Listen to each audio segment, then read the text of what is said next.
Tuhan Yesus, ini kami anak-anak-Mu, kami datang di hadapan-Mu Tuhan. Dan saat ini kami mau mendengar firman-Mu, kebenaran-Mu yang bukan cuma menghibur kami, bukan cuma memberikan informasi buat kami, tapi kami sungguh-sungguh rindu Roh Kudus bentuk kami. Ubah kehidupan kami lewat firman-Mu ini. Supaya kami bisa jadi berkat buat orang. Kami gak jadi batu sandungan lagi buat orang dengan kehidupan kami. Yang gak sejalan dengan Engkau, yang gak jadi garam, gak jadi terang. Tapi dari firman-Mu ini kami berdoa boleh jadi benih yang tumbuh buat kehidupan kami diubahkan Tuhan. Bukan cuma jadi orang baik, tapi jadi layak di hadapan-Mu, jadi serupa seperti Engkau Kristus. Makasih banyak Bapak yang baik, Tuhan Yesus mau urapi, tutup bungkus kami semua baik yang berbicara maupun yang mendengar. Di dalam nama Tuhan Yesus, mari kita yang siap bukan cuma mendengar, tapi juga mau melakukan firman yang kita dengar hari ini. Kita boleh sama-sama katakan, amin. Let's go. Tapi kita masih ngomongin soal jadi pemurid nih. Masih semangat gak? Ya kan? Atau jangan-jangan kayak bosen banget nih jadi pemurid nih. Jadi murid aja setahun ini gue udah bosen banget. Apalagi bulan ini khusus jadi pemurid.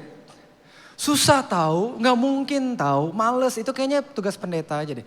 Saudara, kita dorong saudara, dan by the way maksudnya buat kita juga ya. Tapi saudara paling gak spesifik 1 bulan ini kita khusus dorong saudara untuk jadi pemurid. Karena apa? Karena ini bukan soal tema tahunan gereja saudara. Memang betul 2025 Grow Community Church temanya kan discipleship. Ya kan? Tapi bukan berarti ini cuman karena tema. Kita jadi pemurid itu tuh karena amanat agung. Gitu ya. Jadi saya harap masuk 2026 dengan tema yang baru jangan ditinggalin pemuritannya. Jangan berhenti jadi murid Yesus dan jangan berhenti jadi pemurid. Karena ini bukan soal temanya udah selesai nih bulan apa, tema ini bulan apa, bukan. Tapi ini soal amanat agung. By the way, kalau misalnya ada saudari yang gak tahu, kenapa sih orang Kristen nih seneng banget ngomongin jadi pemurid gitu. Ya karena memang diperintahkan sama Tuhan Yesus. Itu kan namanya amanat agung ya saudara ya, bukan saran agung. Ya, bukan kayak ya boleh iya boleh enggak gitu. Ini amanat, artinya perintah harus kita lakukan. Jadi makanya kita dorong saudara, sekali lagi buat kita juga. Karena bukan soal top tema-temaan nih. Ini memang yang Tuhan Yesus minta dari kita. Karena dunia ini perlu keselamatan, dunia ini kebingungan, dunia ini kegelapan saudara. Itu dia, jadi ini bukan soal kayak banyak-banyakan jumlah, bukan soal kayak siapa yang menang nanti kayak Alfamart, Indomaret gitu, bukan ya saudara ya. Karena memang dunia ini kelam, dunia ini nih bingung, dunia ini nih butuh terang saudara. Jadi makanya Tuhan Yesus bilang jadikanlah semua bangsa, nah ini dia nih. Jadikanlah semua bangsa, muridnya siapa saudara? Muridnya Yesus loh, bukan murid kita. Oke ya, kita clear ya. Karena ini penting banget saudara. Banyak dari kita mungkin gak sengaja, mungkin gak sadar. Tapi banyak dari kita susah untuk jadi pemurid karena kita punya mindset ini. Punya pemikiran, oh maksudnya tuh jadi murid gua ya. Wah susah. Karena kita punya alasan ini. Aku masih belum sempurna. Gitu. Biasanya itu yang bikin kita mundur waktu kita diminta jadi pemurid. Makanya ini penting sekali untuk kita bikin jelas sekali saudara. Amanat agung Tuhan Yesus bilang jadikanlah semua bangsa muridnya dia. Ya bukan murid kita. Oke. Supaya apa? Supaya kita bisa dengan lebih tenang, lebih lega, lebih ringan menjadi pemurid. Karena sebenarnya kita bawa orang untuk jadi murid Yesus. Kalau kita masih pikir kayak oh jadi murid gua, oh pantas. Apalagi itu dia dengan kalimat itu tuh, aku masih belum sempurna. Dan memang betul, saudara belum sempurna, saya belum sempurna. Tapi kalau kita bersembunyi terus di balik alasan itu, kapan dong amanat agung? Perintah loh by the way ya. Dan kita sekarang udah tahu betapa pentingnya, betapa gelapnya dunia ini membutuhkan Yesus makanya. Kapan dong kita bisa lakukan amanat agung kalau kita terus sembunyi di balik alasan aku masih belum sempurna. Karena dengan alasan ini kalau nggak kita jadi minder, ya kan? Aku bukan siapa-siapa, aku belum hafal semua ayat Alkitab. Siapa juga yang hafal semua ayat Alkitab? Mungkin 2% manusia di bumi ini kali. Kalau ngomong hafal ya, beda lagi sama lakukan. Ya. Tapi kan akhirnya kita jadi terjebaknya di situ. Oh, aku belum hafal. Terus apalagi yang lebih gak masuk akal lagi, aku gak jago debat. Siapa yang suruh debat untuk jadi pemurid? Aku gak jago ngomong, itu lagi sama. Siapa yang suruh kita jago ngomong untuk jadi pemurid? Atau di sisi ekstrim satunya lagi, kita jadikan alasan ini bikin kita jadi bodoh amat.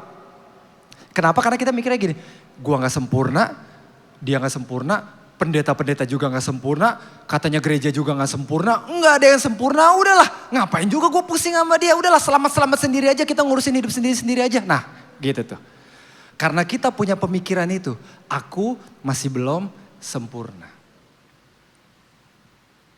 Tapi sore hari ini saya mau ajak saudara untuk lihat sesuatu yang sederhana sekali saudara, bahwa pemuritan yang paling sederhana yang bisa kita lakukan, itu adalah membawa orang kepada Yesus. Karena betul kan ujung-ujungnya menjadi murid siapa saudara? Yesus. Itu yang paling enggak bisa kita lakukan. Di tengah ketidaksempurnaan kita saudara.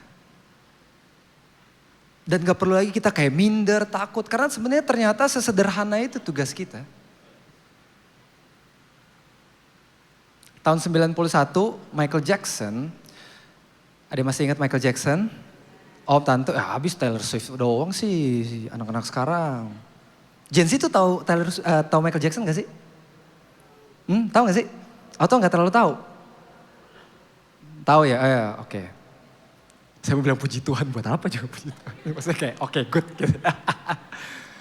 Iya, dulu zaman Om, ya kan? Iya, gue udah mau 40 loh. Ya kan, zaman Om, Michael Jackson. Kalau zaman kalian Taylor Swift mungkin. Tapi kayak even sekarang masih lebih Michael Jackson ya gak sih? Maksudnya kayak LeBron James sama Michael Jordan ya kan. Ngetop-ngetopnya LeBron James sekarang kayaknya ya gak sih, kayak gak bisa ngalahin Jordan gitu loh. Ya jadi kayak, ya don't hate me, Taylor Swift fans tuh namanya apa sih? Swifties ya. Oke, Swifties, don't hate me ya kan. Ya ini kan karena umur Om. Ya kan, anyway, 91 Michael Jackson di zaman itu the greatest pop star that ever lived. Bahkan mungkin orang paling terkenal di zaman itu. Ya 11-12 sama Lady Di lah. Nah, lu juga gak tahu kan Lady Di siapa? Michael Jackson tahun 91 dia tulis sebuah lagu. Ini dia yang tulis ya saudara, judulnya Will You Be There. Oke. Dan kalau om tante, kakak-kakak familiar masih ingat sama Michael Jackson. Michael Jackson itu kan terkenal banget lagu-lagunya selalu catchy, ya kan? Keren. Walaupun lagu slow tapi tetap catchy, ya kan? Tetap ada dance-nya, ya kan? Terus plus dengan semua, gimmick-gimmick inilah, pokoknya keren banget deh. Tapi Will You Be There ini sederhana banget. Ini bukan lagu hits, saudara. In fact yang bikin lagu ini terkenal malah film Free Willy. Itu yang artinya kita nggak tahu tuh kalau nggak ada Free Willy akan terkenal apa Will You Be There. Bahkan tadi saya cek beberapa orang, beberapa om-om di atas saya bahkan tetap nggak tahu tuh Will You Be There. Taunya I'll Be There, itu Jackson 5. Waktu Michael Jackson tulis ini, dia bikin musiknya sederhana banget. Openingnya cuman piano, dimasuk choir, beat drum yang konstan, nggak ada hal yang catchy segala macem. Karena ini curhatannya dia. Saya bisa bilang, bahkan kalau saudara nanti lihat liriknya, itu jeritan hati dia. Ada beberapa orang pikir, Will You Be There ini tuh Michael Jackson tulis karena respon dari kasusnya dia tahun 93 tapi. Padahal bukan, secara timeline aja udah beda jauh. Will You Be There ditulis 91, kasus pertamanya Michael Jackson, accusation pertamanya dia di pengadilan tuh 93 kalau gak salah. Jadi ini gak ada hubungannya sama kasus pengadilannya dia. Yang artinya ini murni jeritan hati, ini murni curhatan hidupnya selama ini. Kita coba lihat. Kalau saudara bilang saudara gak sempurna, kita lihat Michael Jackson. Ini bait kedua. Dia tulis weary, berat. Tell me, will you hold me? Hidup aku berat. Kasih tahu aku, kamu bakal pegang aku gak? When wrong, will you scold me? Waktu aku salah, kamu bakal tegur aku gak? Ini Michael Jackson saudara. Kita belum sampai Michael Jackson aja gak mau ditegur. Anyway, khotbah lain. Lanjut. When lost, will you find me? Waktu aku nyasar, waktu aku hilang, kamu bakal cari aku gak? Kamu bakal temuin aku gak?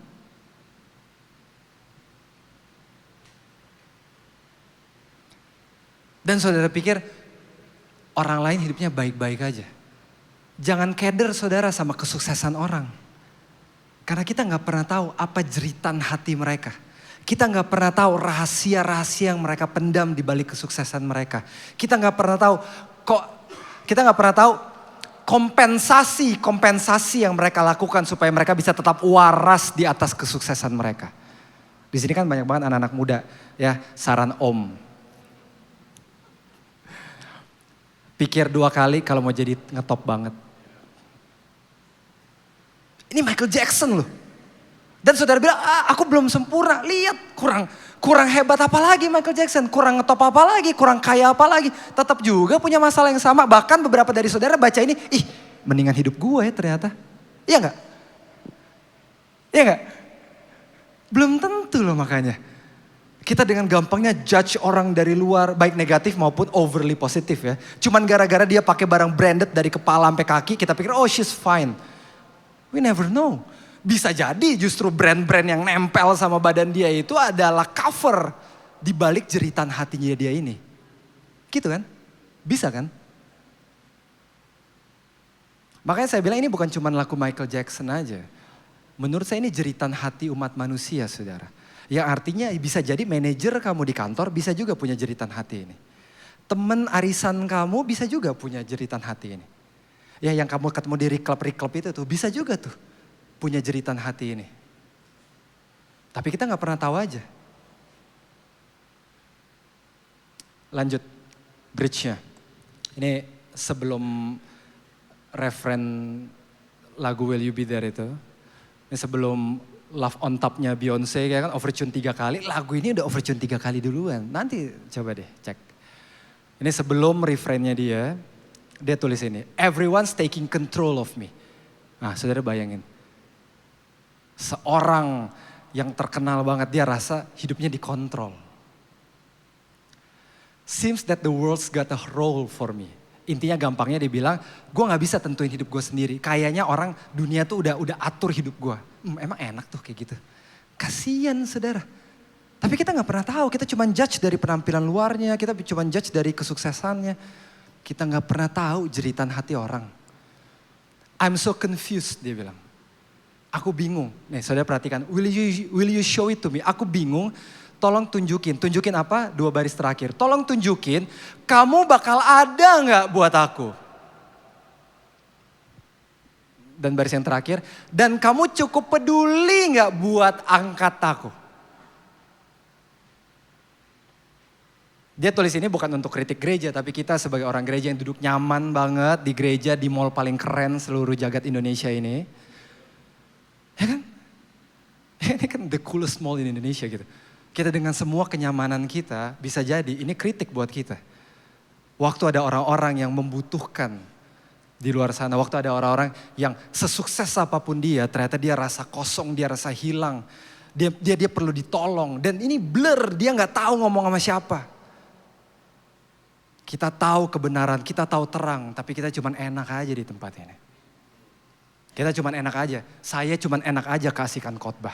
Saudara, permisi ya, saudara enak aja cuman duduk. Ini pemusik enak aja nih sembunyi di balik instrumen. Padahal dunia membutuhkan orang-orang yang mau bawa mereka ketemu Tuhan Yesus.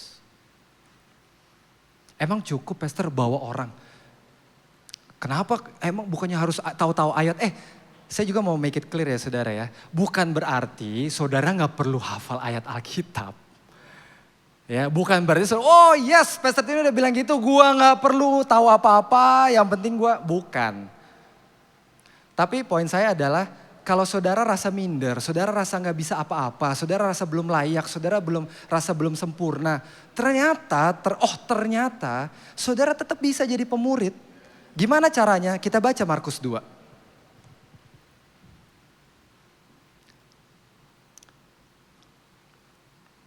Saudara akan kaget lihat bahwa keterbatasan kita sebagai manusia nggak bikin kita harus berhenti jadi pemurid. Markus 2 ayat 1-5. Beberapa hari kemudian waktu Yesus datang lagi ke Kapernaum, tersebarlah kabar bahwa ia ada di rumah. Orang-orang datang berkerumun sehingga tidak ada lagi tempat, bahkan di depan pintu pun tidak. Ia memberitakan firman kepada mereka. Lalu orang-orang datang membawa kepadanya seorang lumpuh digotong oleh 4 orang. Namun mereka tidak dapat membawanya kepadanya karena orang banyak itu. Jadi rumahnya full banget, gak bisa masuk lagi. Lalu nah ini yang terkenal kan saudara. Lalu mereka membuka atap di atas Yesus. Ini di Markus, kalau saudara baca Lukas. Karena Lukas itu profesinya dokter, dia lebih detail nulisnya. Lukas tulis bukan membuka atap, tapi membongkar ternyata mereka. Mereka bongkar atap rumah. Oke, segitunya mereka. Dan artinya yang punya rumah lagi marah tuh pasti itu. Sesudah terbuka, mereka menurunkan tikar, tempat orang lumpuh itu terbaring. Saudara perhatikan ayat 5. Ketika Yesus melihat iman mereka tuh 4 orang yang bongkar atap dan turunin temennya itu. Berkatalah ia kepada orang lumpuh itu. Oke. Hai anakku, dosa-dosamu sudah diampuni. Saudara, keselamatan itu memang hal yang pribadi. Ada amin? Kita gak bisa nebeng keselamatan. Cuman karena papa mama Kristen, opa oma Kristen, kita gak bisa. Keselamatan itu tuh pribadi. Dan jelas di sini. Waktu Tuhan Yesus bilang, hai anakku dosamu sudah diampuni, itu artinya keselamatan kan? Ya kan? Tuhan Yesus ampuni dosa orang itu, keselamatan terjadi atas orang itu. Waktu orang itu sudah turun dan berhadapan langsung dengan Tuhan Yesus. Tuhan Yesus gak ngomong gitu waktu dia masih di atas atau masih dalam on the way turun gitu. Dalam keramaian gak. Keselamatan jiwa manusia itu tuh personal, pribadi. Kita gak bisa nebeng. Oke. Tapi yang menarik. Kalau ini semua soal personal. Tapi kenapa ada penjelasan di depannya tuh. Ketika Yesus melihat iman mereka. Ketika Yesus melihat iman teman-temannya. Kenapa saya bilang teman-temannya? Karena banyak ahli sangat percaya 4 orang ini nih teman-temannya atau paling gak keluarga. Karena saudara harus tahu kejadiannya gini saudara. Bukan rumah udah rame, terus di rumah yang rame itu ada orang lumpuh. Terus dia kayak, hey help me, somebody help me. Aku mau masuk dong disembuhin. Terus ada kayak 4 orang stranger gitu. Ini ribut banget, kasihan juga ya. Yaudah deh kita angkat deh. Bukan gitu ya saudara. Ini 5 orang ini, 5 sekawan ini sudah menggotong, 4 orang ini sudah menggotong satu temannya. Dari awalnya mereka gak tahu tempatnya di mana. Tapi mereka udah jalan saudara sama-sama. Gitu ya, yang artinya mereka itu tuh kin antara sanak saudara atau paling gak teman dekat. Yang mereka angkat temannya dari rumahnya dia, entah itu di mana. Jadi gitu ya. Nah, Tuhan Yesus melihat iman 4 temannya ini. Kan agak, kalau sudah kritisi, sebenarnya agak aneh nih. Kenapa itu disebut kalau ternyata keselamatan itu very personal. Kenapa nggak dihapus aja tuh? Langsung aja ayat 5-nya berkatalah ia kepada orang lumpuh itu, hai anakku dosamu sudah diampuni. Tapi Alkitab masih sempat memasukkan kalimat itu. Ketika Yesus melihat iman mereka. Nah. Dari ayat ini kita belajar saudara, bahwa memang betul keselamatan itu adalah hal yang pribadi. Tapi usaha kita untuk membawa orang di titik dia ketemu sama Tuhan, itu juga ternyata diperhitungkan sama Tuhan. Dan kenapa kita harus tahu hal ini? Karena berapa banyak dari kita, karena kita terjebak sama kata-kata saya masih tidak sempurna, akhirnya kita jadi urusan sendiri-sendiri. Apalagi kita tahu, oh iya keselamatan kan ini bukan cuma Pastor Timmy waktu khotbahin, saya udah tahu lama kok, kita nggak bisa nebeng-nebeng keselamatan. Ya udah jadi urusan-urusan dia aja tuh. Gitu. Saya sih nggak pusing sama dia. Itu orang-orang pribadi-pribadi masing-masing kok, gitu. Ternyata ayat ini mengajar kita bahwa apa yang kita lakukan untuk membawa orang sampai di titik memang betul dia mengalami pertemuan pribadi sama Tuhan Yesus. Tapi perjalanan kita untuk membawa dia ternyata diperhitungkan sama Tuhan.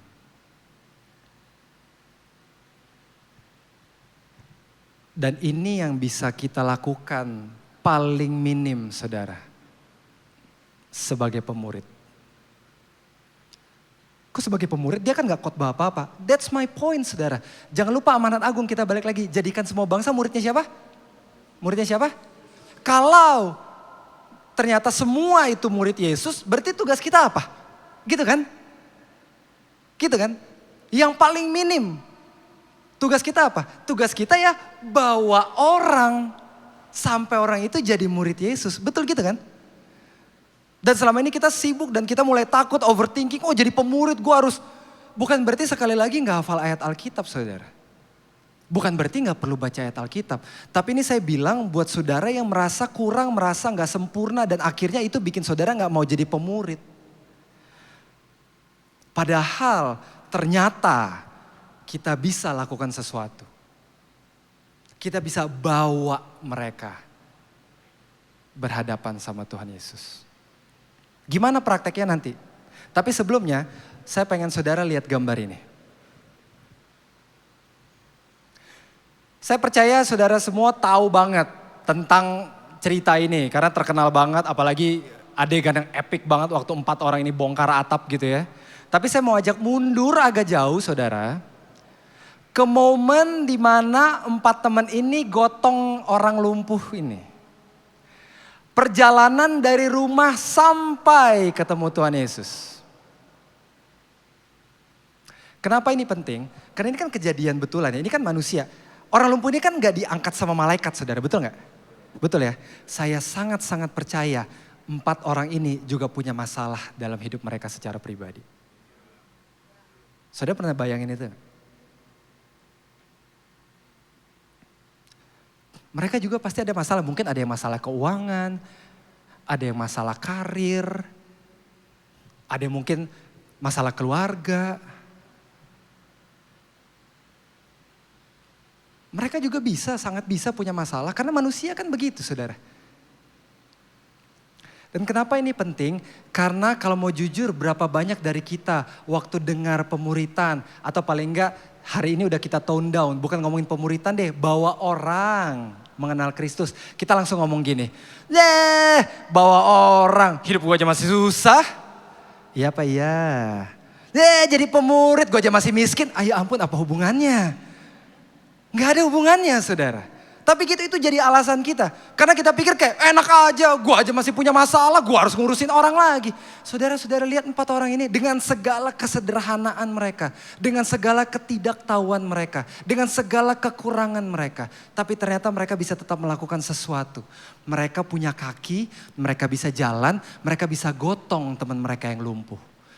Dalam kehidupanmu mungkin gak ada orang yang kakinya lumpuh beneran. Tapi yang namanya orang lumpuh itu gak bisa berdiri dan gak bisa jalan, betul? Kalau di sekeliling kita mungkin gak ada orang yang lumpuh beneran, tapi di sekeliling kita saya yakin banyak orang yang gak bisa berdiri dalam kesucian pernikahan.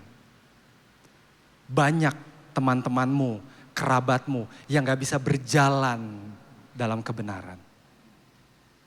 Yang gak tahu jalan pulang ke rumah. Yang gak tahu berdiri untuk integritas. Itu orang-orang lumpuh yang ada di sekeliling saudara sama saya.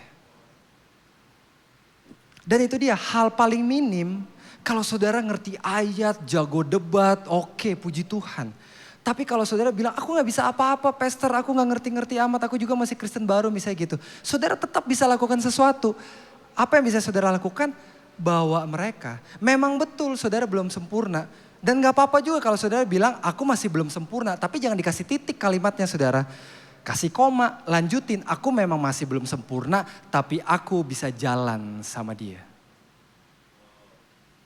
Apa prakteknya dalam keseharian kita? Jalan sama orang lumpuh, itu artinya saudara temenin orang yang engkau kasihi melewati musim-musim kehidupannya. Dan saya bilang orang yang saudara kasihi. Karena banyak daripada kita pikir kalau misalnya ngomong pemuritan, oh kita harus ke pedalaman yang orangnya masih makan orang. Atau kayak yang kita masuk ditombak. Kita pikir pemuritan kayak gitu. Padahal ada banyak banget orang-orang yang kita kasihi di sekeliling kita yang lumpuh. Itu yang bisa kita bawa paling enggak. Orang-orang yang kita sayang. Orang-orang yang kita care about. Teman, keluarga. Nggak usah dikotbahin kalau emang saudara nggak bisa khotbah. Kalau bisa puji Tuhan. Lebih gampang, lebih clear gitu kan maksudnya. Tapi dengan segala kesederhanaan saudara. Dengan segala ketidaksempurnaan saudara. Saudara masih bisa tetap jalan, temani orang yang engkau kasihi lewatin musim-musim kehidupan mereka. Punya masalah keluarga. Sekali lagi dengan keterbatasanmu, engkau punya anak, punya pekerjaan, gak mungkin selalu standby buat mereka, betul? Tapi itu dia di tengah ketidaksempurnaan 4 orang ini, mereka masih bisa temuin, yang penting gue bisa angkat dia, gitu loh saudara. Itu tuh. Dan saudara bayangkan gak percakapan ini waktu mereka dalam perjalanan. Ini Tuhan Yesus melihat iman siapa saudara? 4 orang ini kan. Ya kan? Berarti yang percaya 4 orang ini kan. Jadi bisa jadi gini skenarionya. Ya kan? Waktu mereka lagi jalan ya kan berlima gitu. Oh lu berat juga ya gitu kan. Terus si lumpuh ini bilang aduh tapi gue bisa disembuhkan gak ya? Akhirnya 4 orang ini bilang bisa. Kita pernah lihat Tuhan Yesus sembuhin gitu kan saudara. Aduh tapi aku kecanduan banget. Bisa gak sih aku lepas dari kecanduan ini? Bisa. Karena dari gereja aku ada tuh orang yang sampai mati overdosis. Tuhan sembuhin sekarang dia jadi pastor. Namanya Doni Novianus. Ya tapi itu kan. Itu kisah-kisah yang bisa bikin kita jadi pemurid saudara. Dengan semua keterbatasan saudara gak bisa khotbah, gak jago sistematik teologi, gak ngerti itu apa. Oke itu nanti, tapi bukan berarti saudara gak bisa ngapa-ngapain. Saudara bisa jalan sama-sama dia, bagikan hidup, bagikan kemenangan demi kemenangan kecil. Yang saudara dengar di cool, yang saudara dengar dari gereja, prayer request yang terjawab, grateful form, kesaksian-kesaksian di cool. Kita gak perlu kayak panik banget mikir, waduh gue harus jago khotbah, jago apa. Saudara saya kasih 2 pilihan deh, menurut saudara pemurid itu lebih efektif yang mana? A, dia jago semua ayat Alkitab. Nih Roma 10 di kantor gitu ya. Lo baca, lo kasih tahu di mana hidup lo sekarang. Nanti lo ngobrol lagi sama gue. Habis Roma 10 lo lihat nanti Efesus 3. Nanti lu lihat hubungan Roma 10 sama Efesus 3. Gitu. Tapi waktu lagi pergi makan siang, dia diserobot, dia klakson. Abisnya dia masih nanya, gimana udah tahu belum Efesus 3? Itu, atau yang B, dia emang terbatas banget saudara. Lu ngerti sistematik teologi gak? Aduh aku gak tahu. Apa ya gak ada intelektualnya lo macam apa. Tapi giliran kita ada masalah, dia orang pertama yang reach out. Bro, apa yang bisa gue bantu? Saya tanya, lebih Kristen yang mana? Saya bahkan bukan ngomong pemurid loh. Lebih Kristen yang mana sih atau yang B? Ya kan, saudara bisa tahu sendiri. Kita overthinking, pikir pemuritan kayak gimana. Padahal bisa jadi saudara, 4 orang ini adalah pemurid yang sangat efektif. Dengan segala sekali lagi kesederhanaan mereka, dengan segala kekurangan mereka, dengan segala ketidakmengertian mereka. Tapi ternyata Tuhan kagum sama iman mereka, betul gak? Tuhan, ya kan sebelum Tuhan Yesus bilang dosamu sudah diampuni ke orang lumpuhnya, Tuhan Yesus sempat lihat ke atas. Tuhan Yesus melihat iman mereka. Dan saudara perhatikan, Tuhan Yesus gak bilang gini, kenapa ke gua? Tuhan Yesus gak bilang gitu, lu gak baca Alkitab? Coba sekarang gua cek ya. Roma 12 isinya apa? Kan gak gitu saudara. Tuhan Yesus malah kagum dengan semua kesederhanaan 4 temennya ini. Tapi 4 temennya itu bisa jalan, mau jalan sama dia. Lu lagi apa? Yuk gua temenin yuk. Dan di tengah jalan kayak yang saya tadi cerita, saudara bisa bagikan kisah-kisah hidup. Dan di satu titik, di waktunya Tuhan. Jiwa itu kan punya Tuhan ya, bukan punya kita kan. Di waktunya Tuhan kita bisa lihat dia ketemu sama Tuhan. Saya udah selesai, saya panggil Grow. Tadi saudara kita belum sempat lihat referennya, Will You Be There. Ya, tadi kita stop di bridge. Ya, terus saya bilang tadi Michael Jackson bikin 3 refrain yang semuanya overtune. Saya mau tunjukin saudara refrain terakhirnya, Will You Be There. Dan kalau saudara kaget lihat ini, betapa samanya yang Michael Jackson tulis dengan apa yang orang lumpuh ini alami. Saya percaya ini adalah jeritan hati manusia, bukan cuma sekedar lirik yang ditulis oleh seorang artis. Saya cukup yakin Michael Jackson tulis ini enggak terinspirasi dari Markus 2, saudara. Tapi saudara lihat dengan ajaibnya bisa sama keadaannya. Artinya saya sangat-sangat percaya ini adalah jeritan hati manusia. Bisa jadi bosmu, bisa jadi manajermu, bisa jadi teman arisanmu, bisa jadi geng kamu. Dia tulis apa? Dia tulis apa, saudara? Angkat aku. Angkat aku pelan-pelan. Kita pikir orang-orang bersembunyi di balik kesuksesannya, di balik kehebatannya dia. Kita gak pernah tahu sebetulnya dia lumpuh dan dia rindu sekali ada orang yang mau angkat dia. Dan kita bilang kayak, oh gak usah urusan dia sendiri aja. Padahal kasihan. Dia udah tergeletak, coba saudara yang jadi dia. Coba saudara jadi dia dan kita balik. Gak ada yang mau peduli sama dia. Bisa apa tuh duit? Bisa apa tuh branded bags? Bisa apa tuh kecantikan? Kalau gak ada yang mau angkat orang. Tergeletak sendirian udah kayak gitu. Dan kita pikir kayak, oh itu mah gak usah lah urusan sendiri-sendiri aja. Coba dibalik. Coba saudara yang tergeletak. Coba ini jeritan hatimu. Apalagi? Carry me boldly. Bawa aku dong. Dengan jelas. Tadi dia bilang dia confused kan? Dia bingung kan? Dan dunia ini lagi diputar balikan dengan semua kebingungan kan? Benar jadi salah, hitam jadi putih, kiri jadi kanan ya kan? Dan semua terbalik-terbalik yang lain. If you know what I mean. Tolong bawa aku dengan jelas ke tempat di mana semua kejelasan itu ada. Supaya aku gak kebingungan lagi. Show me you care. Tunjukin kalau kamu sayang sama aku. Kalau kamu sayang sama aku, jangan cuman pesenin lapangan padel. Kalau kamu sayang sama aku, kamu angkat aku. Kamu bawa aku ketemu sang penyelamat itu. Itu kan sebenarnya jeritan manusia yang kita gak pernah tahu aja. Hold me, pegang aku, lay your head lowly. Turunin kepala kamu supaya aku bisa senderan. Aku capek. Softly, then boldly. Softly. Bukan, mati masuk mana? Mati masuk mana? Kita udah undang ke encounter night, puji Tuhan ya. Kayak ISIS lagi masalah keluarga, iya nih berantem terus sama suami. Yuk datang yuk encounter night Sydney Mohede loh. Ternyata pas hari Kamis dia gak datang, saudara marah tersinggung. Hari Jumatnya saudara telepon, sis kenapa gak datang? Iya nih semalam berantem lagi sama suami. Nah ini nih kita suka pikir keselamatan tuh event based. Waktu kita dengar teman kita gitu, terus kita bilang, nah makanya tuh gak datang ibadah sih. Justru di momen itu kita bisa jadi pemurid yang efektif. Kenapa sis? Kamu dipukul gak? Kamu mau ke rumah aku gak? Kamu mau cerita gak? Softly. Then boldly. Berani gak saudara bilang, Tuhan aku bisa pulihkan kamu.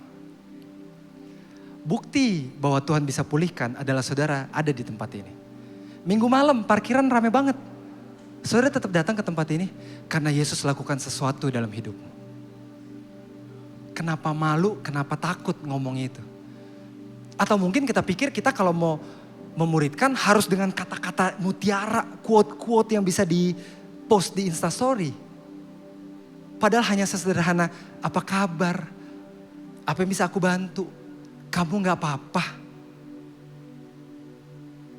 Sekali lagi kalau sudah bisa khotbah, ngerti ayat Alkitab, puji Tuhan. Tapi sekali lagi kalau ini saudara dengan segala keterbatasan saudara, at the very least ini yang bisa saudara lakukan. Untuk tetap bisa jadi pemurid. Dan ternyata terbukti. Teman-temannya ini 4 orang ini dengan semua keterbatasan mereka, Tuhan Yesus malah lihat iman mereka. Yang terakhir dia tulis apa? Carry me there. Bawa aku ke sana. Dia gak tahu nih dare-nya itu apa. Dan dunia banyak nih ganti dare ini sama you name it. Uang, kesuksesan, seks, kecantikan, follower, TikTok. Tapi semua tetap bikin manusia masih hampa dan kosong. Tapi kita udah tahu kebenaran, kita hidup lega, kita utuh di dalam Kristus. Dunia lagi minta kita untuk bawa kita dong ke sana. Mereka bingung ini, dare ini kemana, dare ini siapa. Kita yang tahu. Kita bisa jadi pemurid hanya dengan sesederhana carry them there. Sampai di titik mereka berjumpa dengan Yesus secara pribadi. Jadi saudara bisa kok jadi pemurid. Amin. Bukan memang dengan pemikiran kita selama ini, tapi ternyata valid juga. Karena benar by definition kalau misalnya benar jadi murid Yesus, tugas terbaik kita adalah bawa orang. Dan memang betul, akhirnya itu yang 4 orang itu lakukan di tengah kesederhanaan dan di tengah ketidaksempurnaan mereka. Dan Tuhan pertimbangkan itu. Kita berdoa yuk. Tuhan Yesus.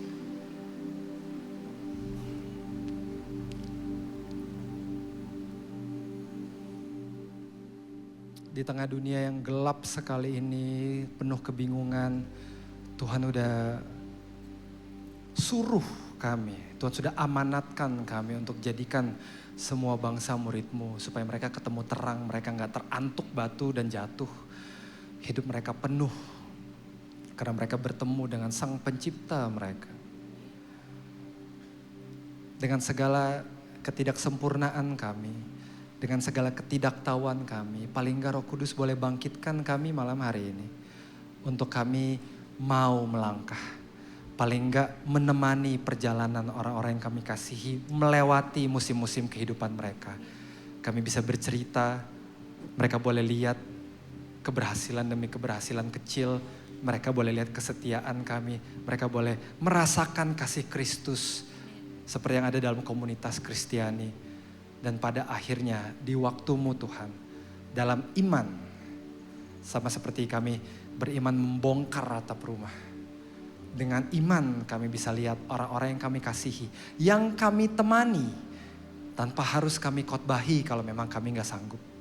Tapi di waktu-Mu kami bisa melihat mereka ketemu sama Tuhan Yesus. Makasih banyak Tuhan Yesus. Dalam nama-Mu kami berdoa dan mengucap syukur. Mampukan kami Roh Kudus. Amin. Amin. Tuhan Yesus berkati saudara.